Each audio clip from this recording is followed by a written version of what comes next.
محمد محمد سيد الكونين والثقلين والفريقين من عرب ومن عجم هو الحبيب الذي ترجى شفاعته. السلام علیکم ورحمۃ اللہ وبرکاتہ. الحمدللہ رب العالمین والصلاة والسلام علی رسولہ الکریم وعلی آلہ وصحبہ اجمعین ومن تبعہ بإحسان الی یوم الدین. اما بعد. محترم بھائیوں اور بہنوں، دعائے استفتاح کے بعد تلاوت کریں گے اور کس طرح سے ہاتھ اٹھائیں گے تکبیر تحریمہ کے لیے، یہ سب چیزوں کا ذکر ہوا.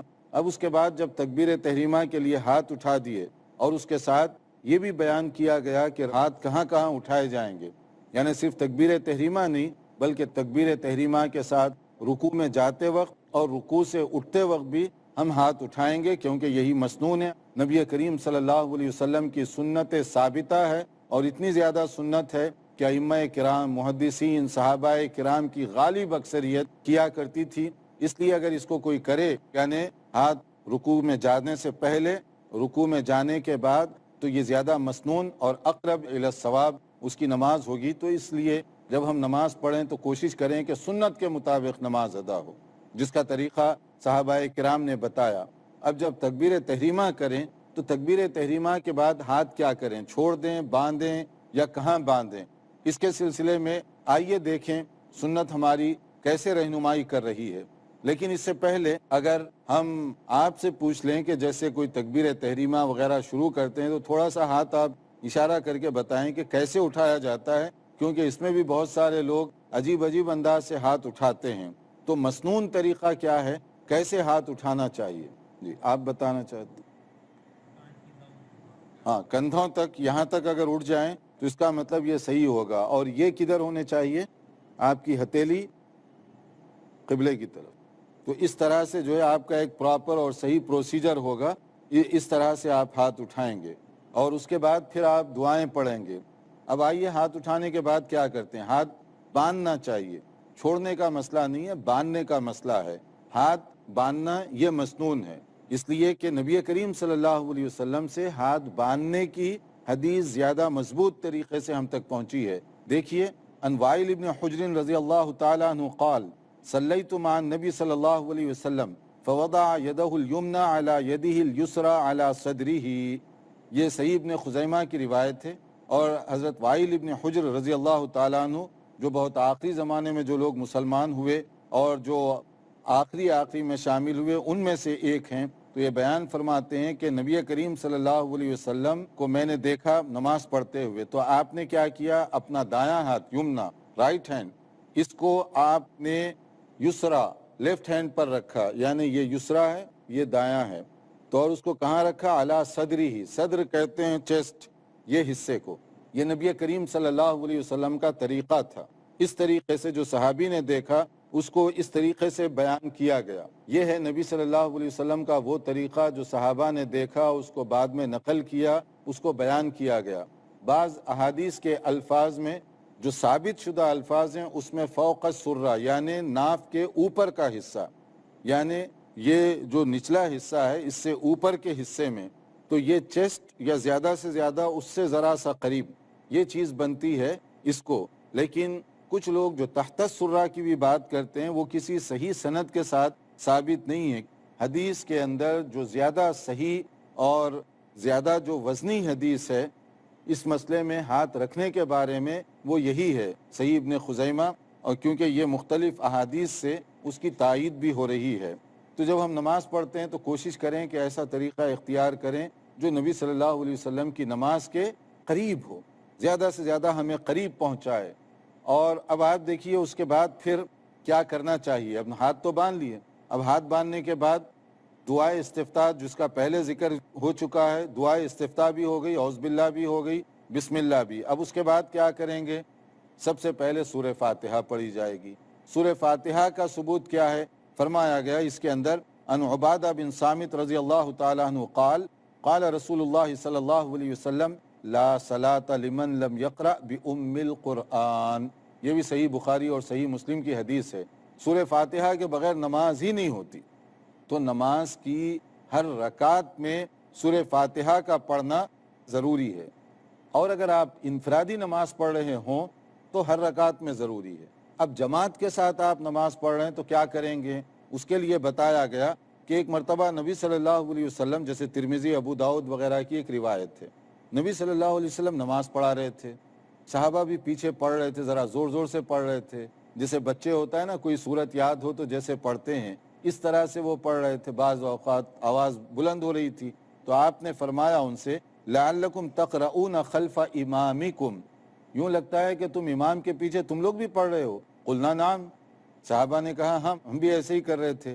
قال، تو نبی صلی اللہ علیہ وسلم نے کیا فرمایا؟ لا تفعلوا الا بفاتحۃ الکتاب، سوائے سورہ فاتحہ کے اس طرح نہ کرو، اور فإنہ لا صلاۃ لمن لم یقرأ بها، کیونکہ یہ تو ضروری ہے، اس کے بغیر نماز مکمل نہیں ہوتی۔ اس میں دو چیزیں معلوم ہوئی، ایک تو یہ پوائنٹ معلوم ہوا کہ اگر آدمی سورہ فاتحہ نہ پڑھے تو اس کی نماز نہیں ہوتی درست، اور دوسری بات یہ معلوم ہوئی کہ امام کے ساتھ بھی پڑھ رہا ہو تو سورہ فاتحہ پڑھنے کی اس میں اجازت دی جا رہی ہے، کیونکہ انفرادی نماز میں تو پڑھتے ہی تھے، مگر یہ جو ہے یہ اجتماعی نماز کی بات ہے جو جماعت کے ساتھ ہو رہی ہے۔ سورہ فاتحہ کی تلاوت کے بعد پھر آپ کوئی بھی سورت جو آپ سمجھتے ہیں کہ یہ سورت آپ کو یاد ہے تو آپ کوئی بھی سورت کی جو ہے تلاوت کر سکتے ہیں، جیسے کہا گیا کان رسول اللہ صلی اللہ علیہ وسلم اذا فرغ من قراءۃ ام القرآن، جب نبی صلی اللہ علیہ وسلم سورہ فاتحہ پڑھ لیتے پھر کیا کرتے تھے؟ آمین ہوتا تھا۔ کیسے آمین کہا کرتے تھے؟ رفع صوتہ وقال آمین، یہ دارقطنی کی حدیث ہے اور حاکم نے بھی اس کو صحیح کہا ہے، اور اسی کی نظیر ترمذی اور ابو داؤد کے اندر بھی موجود ہے۔ اس میں کہا گیا کہ جب آپ صلی اللہ علیہ وسلم سورہ فاتحہ پڑھتے تو آپ بھی آمین کہتے تھے اور پیچھے جو صحابہ کرام ہیں وہ بھی آمین کہتے تھے، تو آمین کہنا یہاں پر ضروری ہے، اسی لیے تمام علماء، تمام ائمہ، تمام محدثین، فقہاء وغیرہ اس کے اندر متفق ہیں، سب کے پاس یہ ضروری ہے کہ وہاں پر آمین کہے۔ فرق ہے تو صرف اتنا، کسی نے اس کو واجب کہا ہے لازماً یو ہیو ٹو سے آمین، یا کسی نے کہا کہ اگر کہیں تو یہ زیادہ مسنون اور صحیح طریقہ ہوگا۔ البتہ اس میں یہ ہے تھوڑا سا کہ آواز بلند کہیں یا آہستہ کہیں، کہنے میں سب متفق ہیں، سب کے لیے ضروری ہے، سب کے پاس ضروری ہے کہ کہیں، البتہ کچھ ائمہ یہ کہتے ہیں کہ اگر آہستہ کہہ لیں تو ٹھیک ہے، اور اکثر علماء یہ کہتے ہیں کہ نہیں، بآواز بلند کہنا چاہیے، کیونکہ صحابہ کرام عام طور پہ بآواز بلند کرتے اور اسی کی زیادہ احادیث جو ہیں تو اس لیے اگر آواز بلند کی جائے تو وہ زیادہ بہتر ہے۔ اس میں یہاں تک جو ہم پہنچے ہیں، اگر کوئی آپ کو بات کرنی ہو، کوئی سوال کرنا ہو قبل اس کے کہ ہم آگے بڑھیں اور سورہ فاتحہ آمین، اب اس کے بعد کون سی تلاوت کیسے کی جائے گی، اس سے پہلے اگر کوئی بات کرنی ہو تو آپ کچھ پوچھنا چاہتے ہیں؟ شیخ، سورہ فاتحہ کے پڑھنے کے تعلق سے یہ دلیل پیش کی جاتی ہے کہ جب کوئی وفد کسی ذمہ دار شخص کے پاس جائے تو وہ ذمہ دار شخص بات کرے تو زیادہ مناسب اور بہتر سمجھا جاتا ہے بنسبت اس کے کہ سب کے سب اپنا مسئلہ بیان کرنے میں لگ جائیں۔ تو یہی چیز اللہ کے سامنے اختیار کرنی چاہیے کہ امام جب سورہ فاتحہ پڑھے تو مقتدی کو خاموش رہنا چاہیے، اس طرح کا ایک لاجک دیا جاتا ہے۔ اور دوسری بات یہ پیش کی جاتی ہے کہ امام بخاری پہ الزام لگایا جاتا ہے کہ امام بخاری نے خیرت خلف الامام کی حدیثیں اپنے صحیح میں جمع نہیں کی، اس کے لیے ایک الگ سے کتاب بنائی خیرت خلف الامام بول کر، تو امام بخاری کو خود ان احادیث پر اتنا اعتبار نہیں تھا جتنی صحیح روایتوں پر تھا، اس لیے انہوں نے الگ سے کتاب بنائی، اس طرح کا الزام ان پہ لگایا جاتا ہے، تو اس کی ذرا وضاحت کر دیں شیخ۔ اس سلسلے میں دیکھیے بھائی کہ یہ خاص طور پر کہ اگر سورہ فاتحہ جو ہے نا کوئی بڑا آدمی پڑھ رہا ہو تو سارے جو ہے اسی کی نیابت میں وہ ریکویسٹ کر دے، وہ عرض کر دے تو بس سب کے لیے ہو جائے گا۔ دیکھیے سب سے پہلی چیز تو شرعی مسائل میں اس طرح کی باتیں کرنا درست نہیں ہے۔ شرعی مسائل میں دیکھا جاتا ہے نبی صلی اللہ علیہ وسلم کا طریقہ، آپ کا عمل، آپ کا فرمان، صحابہ کرام نے کیا سمجھا، یہ اصل معیار ہونا چاہیے۔ اگر ہم اس طرح عقلی اس میں گئے کہ ایک آدمی کو آگے بڑھا دیے وہی سب کچھ کہہ دے تو بس کافی ہے، تو میں آپ سے بادب اگر یہ پوچھوں، جب آپ اتحیات میں بیٹھتے ہیں تو اتحیات درود پڑھنے کے بعد کیا کچھ دعا کرتے ہیں؟ تو وہاں کیوں دعا کر رہے ہیں؟ کیا امام نہیں پڑھ رہا وہاں اللہم انی ظلمت، یا جو بھی آپ پڑھ رہے ہیں، اگر آپ کی منطق کو میں لے لوں کہ سورہ فاتحہ میں سب کی طرف سے وہ آگے کر رہا ہے، تو پھر آپ اللہم انی ظلمت یا ربی جعلنی مقیم الصلاۃ یا جو بھی آپ دعا کرنا چاہیں الگ الگ پڑھتے ہیں کہ وہ بھی امام کے اوپر چھوڑ دیتے ہیں؟ الگ الگ پڑھتے ہیں شیخ۔ تو الگ الگ پڑھتے ہیں تو اس کا مطلب آپ جو منطق اور لاجک استعمال کریں سورہ فاتحہ میں، نماز کے اندر ہی وہ ٹوٹ گئی نا پھر۔ اور جب نماز شروع کرتے ہیں تو اللہم باعد بینی و بین خطایا دعائے استفتاح الگ الگ پڑھتے ہیں یا کہتے ہیں کہ صرف امام کافی ہے؟ الگ الگ پڑھتے ہیں شیخ۔ تو اس کا معنی صرف سورہ فاتحہ میں یہ لاجک ہے، باقی جگہوں پہ آپ الگ الگ پڑھنا چاہتے ہیں، وہاں کیوں نہیں یہ کہتے کہ جو کچھ وہ امام کر رہا ہے سب لمسم وہی کر لے، ہم نہیں کریں گے کچھ؟ تو اس کا معنی یہ ہوا کہ یہ منطقی نہیں ہے، یہ منطق نماز کے اندر ہی آپ کی ٹوٹ گئی، تو یہ پوائنٹ اس کا کوئی اہمیت نہیں رکھتا۔ باقی رہا امام بخاری رحمۃ اللہ علیہ نے دوسرا اس کے لیے کتابچہ لکھا اور کیوں وہ حدیثیں جمع کی، دیکھیے اس وقت ہم اس کی ڈیٹیل میں نہیں جا رہے ہیں، وہ ایک تفصیلی موضوع ہے۔ امام بخاری نے اپنی صحیح بخاری کے اندر کچھ شرائط اور کچھ اصول مقرر کیے تھے، وہ اصول اور شرائط چاہے سورہ فاتحہ کے لیے ہوں کسی کے لیے بھی ہوں، اس کتاب کو انہوں نے تمام صحیح احادیث کا مجموعہ نہیں قرار دیا، وہ خود ان کے اپنے اس کا نام جو انہوں نے رکھا المختصر، کہ اس میں میں بریفلی جو صحیح احادیث ہیں وہ لکھ رہا ہوں۔ تو مختصر کا مطلب کیا ہے؟ اور بھی بہت ساری ایسی احادیث ہیں جو میں اس میں نہیں لکھ رہا ہوں۔ امام بخاری اگر یہ دعویٰ کرتے کہ جتنی صحیح حدیثیں ہیں وہ میں نے اس میں جمع کر دیں، اس کے علاوہ کوئی صحیح حدیث نہیں ہو سکتی، پھر تو یہ بات غلط ہوگی۔ لیکن امام بخاری جب نام ہی اس کا رکھے ہوئے ہیں کہ یہ مختصر مجموعہ ہے، تو اس کا معنی کیا نکلا؟ اور بھی دوسری حدیثیں موجود ہیں اور ساری امت کا اتفاق ہے اس بات پر کہ صحیح بخاری کے علاوہ بھی اور صحیح احادیث موجود ہیں۔ تو اس لیے وہاں یہ مسئلہ نہیں ہے کہ امام بخاری رحمۃ اللہ علیہ خواہ جو ہے پریشان ہو کر وہ دوسری کتاب لکھ ڈالی اس بارے میں، بلکہ صحیح بخاری میں صرف جو حدیثیں وہ صحیح ہیں لیکن وہ کتاب خود مختصر ہے۔ دیکھتے رہیے ہمارا پروگرام، وقفے کے بعد حاضر ہوں گے تاکہ نماز کا جو آگے ترتیب ہے اور سلسلہ ہے اس کو ہم جاری رکھ سکیں۔ انشاءاللہ حاضر ہوتے ہیں ایک مختصر وقفے کے بعد۔ محمد سید الکونین والثقلین۔ ناظرین، وقفے سے پہلے ہم بتا رہے تھے نبی کریم صلی اللہ علیہ وسلم نے نماز پڑھنے کا جو طریقہ بتایا، جو اصول بتائے، اس کے مطابق دعائے استفتاح، پھر اس کے بعد میں کس طرح ہاتھ اٹھانا ہے، باندھنا ہے، سورہ فاتحہ وغیرہ وغیرہ، یہ ساری چیزیں تفصیل کے ساتھ بتائی جا چکی ہیں۔ اب اس سے آگے کا جو سلسلہ ہے، سورہ فاتحہ کے بعد مزید ایک سورت پڑھی جائے گی، اور خاص طور پر ابتدائی 2 رکعت میں، جیسے فجر کی نماز ہے، دونوں رکعتوں میں آپ کوئی سورت پڑھیں گے یا قرآن مجید کا کچھ حصہ پڑھیں گے۔ اسی طرح سے ظہر، عصر اور عشاء کی جو نمازیں ہیں ان میں آخری کی جو 2 رکعتیں ہیں اس میں صرف سورہ فاتحہ پڑھی جائے گی۔ 4 رکعت والی نمازوں میں پہلی 2 رکعتوں میں صرف سورہ فاتحہ پڑھیں گے، اور جو 2 رکعت والی نماز فجر کی نماز اس میں سورہ فاتحہ اور سورت، اور باقی جو نمازیں ہیں اس میں 2 رکعت میں سورہ فاتحہ اور سورت۔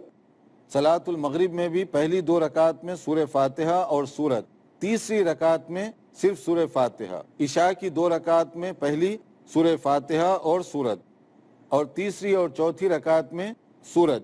تو اس کا مطلب ہے کہ 3rd اور 4th رکعت اس میں ہم سورت نہیں پڑھیں گے، صرف سورہ فاتحہ پڑھیں گے، اضافی سورت نہیں پڑھیں گے۔ اضافی سورت پہلی 2 رکعتوں میں پڑھی جائے گی، یہ اس کا صحیح طریقہ ہوگا۔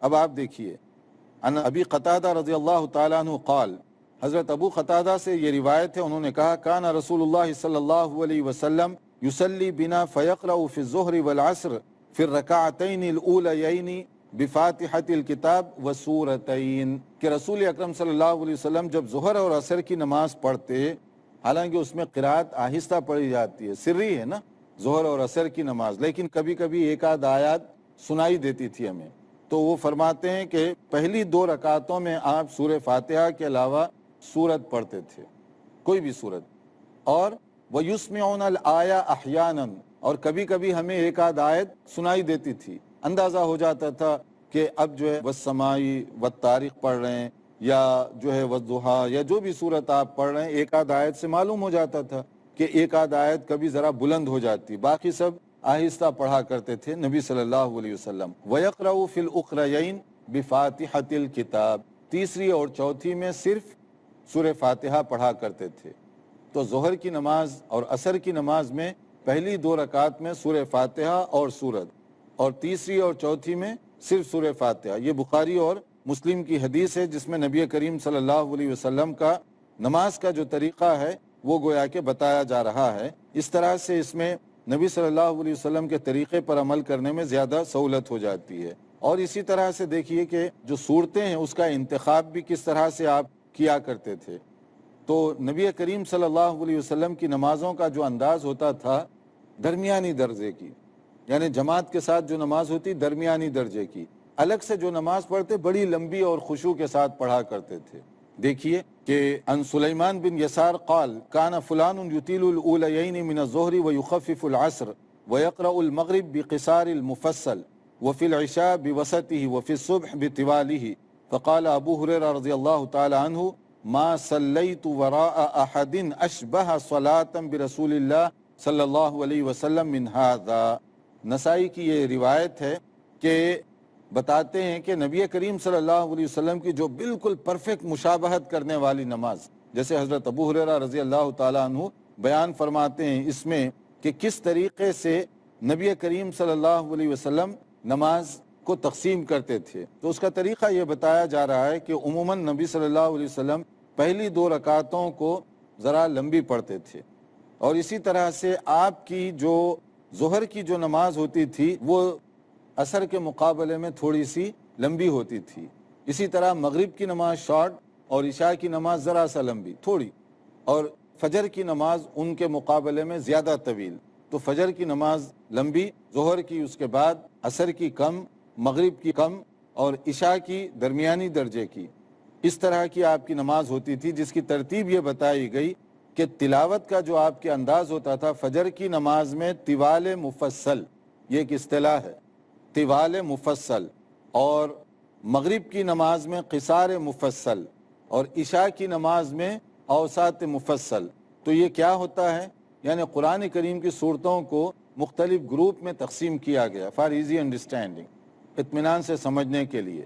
اس میں طوال مفصل کہتے ہیں سورہ حجرات سے لے کر سورہ بروج تک کی صورتیں، سورہ حجرات سے سورہ بروج تک، یہ نبی صلی اللہ علیہ وسلم عموماً فجر میں پڑھا کرتے تھے۔ دوسرے درجے میں ہے سورہ بروج سے لے کر سورہ بینہ تک، لم یکن الذین کفروا، سورہ بینہ تک، اس کو کہتے ہیں اوسط مفصل، درمیانی درجے کی سیکنڈ کیٹیگری، سورہ بروج سے لے کر سورہ بینہ تک۔ اور اس کے بعد ہے قصار مفصل، تھرڈ، جو تھرڈ کیٹیگری ہے، چھوٹی صورتیں سورہ بینہ سے لے کر والناس تک، قل اعوذ برب الناس، یہ عموماً۔ لیکن کبھی کبھی دوسرا بھی ہو جاتا تھا، جیسے فجر کے موقع پر ایک مرتبہ آپ سفر میں تھے، صرف معوذتین آپ نے پڑھائے، قل اعوذ برب الناس اور قل اعوذ برب الفلق۔ کوئی یہ نہ سمجھے یہ گروپ میں یاد نہیں ہے تو نماز ہی نہیں ہوگی، ہو جائے گی۔ نبی کریم صلی اللہ علیہ وسلم نے اس میں بھی چھوٹی سے چھوٹی صورت بھی پڑھی فجر کی نماز میں، یہ بتانے کے لیے کہ یہ بھی جائز ہے۔ اسی طرح سے ایک موقع پر ایسے بھی ہوا کہ آپ مغرب کی نماز میں لمبی صورت بھی پڑھے، جیسے سورہ طور، ایک مرتبہ آپ نے مغرب کی نماز میں تلاوت فرمائی، سورہ طور لمبی صورت ہے لیکن آپ نے مغرب میں پڑھی۔ تو اس کا معنی یہ ہوا کہ کبھی کبھی یہ ترتیب آگے بھی ہو سکتی ہے، عموماً اعتبار سے ہے، جنرلی آپ اس طرح سے پڑھیں گے، لیکن کبھی اگر آگے پیچھے ہو جائے تو اس کے اندر کوئی حرج کی بات نہیں کہ آپ یہ نہ سمجھیں کہ میں جو ہے نا ترتیب الٹی کر رہا ہوں یا لمبی صورت مغرب میں کیسے پڑھ لوں، کبھی کبھار ہو سکتا ہے۔ رکوع اور سجدے میں جب آدمی جائے تو رکوع اور سجدے کے اندر عموماً جو ہے کوئی قرآن مجید کی وہاں پر تلاوت نہیں کی جائے گی، وہاں پر صرف رکوع اور سجدے میں تسبیحات وغیرہ یا دعا اپنے لیے آپ کر سکتے ہیں۔ رکوع اور سجدے میں کیا کریں گے اس کا ذکر دیکھیے، جیسے حدیث میں آتا ہے قال رسول اللہ صلی اللہ علیہ وسلم الا وانی نہیت ان اقرأ القرآن راکعا او ساجدا، سجدہ اور رکوع کی حالت میں قرآن پڑھنا منع ہے، صرف تسبیحات پڑھیے وہاں۔ فاما الرکوع فعظموا فیہ الرب، رکوع میں آپ سبحان ربی العظیم، اللہ کی تعظیم بیان کیجیے۔ واما السجود فاجتہدوا فی الدعاء، اور سجدے میں جو ہے دعا پڑھنا زیادہ بہتر ہے، یعنی سبحان ربی الاعلیٰ اور دعائیں۔ اب ہمارے پاس دعاؤں کا بھی نہیں ہے، سجدے میں دعا کی بات بتائی جا رہی ہے، کیونکہ اللہ تعالیٰ کے بندہ بہت قریب ہوتا ہے، سجدے میں دعا کا وقت ہے، اس میں دعا کرنے کا حکم دیا جا رہا ہے. ہم لوگ تو وہی بچوں کی نماز جو سکھائی گئی تھی نا وہی چل رہی ہے، تو وہ نہیں کرتے. اب کیا نبی صلی اللہ علیہ وسلم دعا پڑھتے تھے؟ ان میں سے ایک کا ذکر سن لیجئے. حضرت عائشہ فرماتی ہیں کانا رسول اللہ صلی اللہ علیہ وسلم یقول فی رکوعہ و سجودہ، کبھی کبھی نبی صلی اللہ علیہ وسلم اپنے رکوع اور سجود میں کیا پڑھا کرتے تھے؟ سبحانک اللہم ربنا و بحمدک اللہم اغفر لی. یہ بھی دعا ہے اللہم اغفر لی کہ اللہ میری مغفرت فرما دے. کب پڑھ رہے ہیں آپ؟ رکوع میں بھی اور سجدے میں بھی. تو یہ نبی صلی اللہ علیہ وسلم کا طریقہ تھا کہ عموماً سجدے میں آپ دعائیں کیا کرتے تھے کثرت کے ساتھ. تو سجدے میں دعا اس طرح سے کی جا سکتی ہے. تو ایک دعا یاد رکھنا چاہیے، سبحانک اللہم ربنا و بحمدک اللہم اغفر لی. یہ حضرت عائشہ بھی دہرایا کرتی تھی عموماً، اور خود رسول اکرم صلی اللہ علیہ وسلم اس سلسلے میں خاص طور پر اہتمام فرمایا کرتے تھے. اگر یہاں آپ کا کوئی سوال ہو تو ہم قبل اس کے کہ آگے بڑھیں، اصل میں سنت کے مطابق جو طریقہ ہے وہ بیان کر دیا جائے، لیکن چونکہ وقت بڑا محدود ہوتا ہے، اگر کوئی سوال ہو تو آپ کا. جی آپ کا دو سوال ہیں. پہلے آپ کا. جی السلام علیکم. پہلے رکعت اور دوسری رکعت میں سورہ فاتحہ کے ساتھ ایک سورہ بھی پڑھی جائے گی، اور تیسری اور چوتھی رکعت میں صرف سورہ فاتحہ پڑھی جائے گی. تو جب ہم اکیلے پڑھتے ہیں تب کے لیے، کیا جماعت کے ساتھ پڑھتے ہیں تب کے لیے؟ ہاں، جب آپ جماعت کے ساتھ پڑھیں گے تو صرف سورہ فاتحہ پڑھیں گے اور کوئی سورت نہیں چاروں پڑھیں گے. رکعت میں. ہاں جی. اور اگر آپ جماعت کے بغیر پڑھ رہے ہیں تو سورہ فاتحہ بھی پڑھیں گے، سورت بھی پڑھیں گے. اچھا. یہ جنرل طریقہ ہے. لیکن اگر آپ سری جیسے ظہر کی نماز ہے یا عصر کی نماز، جی. اس میں سورہ فاتحہ کے ساتھ اگر سورت بھی پڑھ لیں تو جائز ہے. جماعت کے ساتھ بھی آپ پڑھ رہے ہیں، تیسری چوتھی میں؟ نہیں، پہلی اور پہلی دوسری دوسری میں. اچھا. کہ آپ سورہ فاتحہ پھر اس کے ساتھ سورت بھی پڑھیں تو جائز ہے. جی. اور تیسری اور چوتھی میں صرف سورہ فاتحہ، سورت نہیں پڑھیں گے. جی آپ کچھ پوچھنا چاہتے ہیں؟ جی شیخ، قرآن میں بھی کئی دعائیں آئی ہیں، جیسے ان میں سے کوئی دعا مطلب کچھ آیتیں، بعض آیتیں ایک آیت یا دو آیت اس طرح کی رکوع میں اور سجود میں پڑھ لیا جائے تو کیسا ہے؟ جیسے ربنا آتنا فی الدنیا، اس طرح کی آیتیں ہیں. خاص طور پہ سجدے میں اگر قرآن مجید کی کوئی دعا ہے جیسے ربنا آتنا وغیرہ پڑھنا درست ہے یا نہیں؟ بالکل یہ پڑھ سکتے ہیں. قرآن مجید کی جنرل تلاوت اس سے منع کیا گیا ہے سجدے اور رکوع میں، لیکن آپ تو یہ دعا کی نیت سے پڑھ رہے ہیں، اور یہ دعا بہت ہی جامع دعا بھی ہے، تو اس اعتبار سے آپ یہ بھی پڑھ سکتے ہیں. اور اسی طرح سے کوئی مسنون بہت ساری دعائیں ہیں جو نبی صلی اللہ علیہ وسلم سجدے کی حالت میں پڑھا کرتے تھے، جس کا ایک کا ہم نے تذکرہ کیا. ایسی دعائیں بھی آپ پڑھ سکتے ہیں. جی درست ہے. مولانا جلسے کی حالت میں جب ہوتے ہیں دو سجدوں کے درمیان، تو اس کے متعلق بھی کچھ دعائیں آئی ہیں کیا؟ ہاں، ابھی ہم سجدے تک نہیں پہنچے. ہمارا جو ہے ابھی تو رکوع اور سجدے میں ہے، پہلے سجدے میں. تو سجدہ جب پورا ہوگا تو اس کی دعائیں انشاءاللہ اس کے بعد ہم ذکر کریں گے کہ سجدے کے بعد کون سی دعائیں پڑھنی چاہیے، آخری میں التحیات وغیرہ میں کون سی دعائیں پڑھنی مسنون ہیں، اس کا ذکر ہم آئندہ کریں گے. اس کے لیے آپ انتظار کیجئے اگلے لیکچر کا، اس میں ہم انشاءاللہ تعالی نماز کا جو باقی حصہ ہے اس کا ذکر کریں گے. والسلام علیکم ورحمۃ اللہ وبرکاتہ. مولاي صل وسلم دائما أبدا على حبيبك خير الخلق كلهم محمد سيد الكونين والثقلين والفريقين من عرب ومن عجم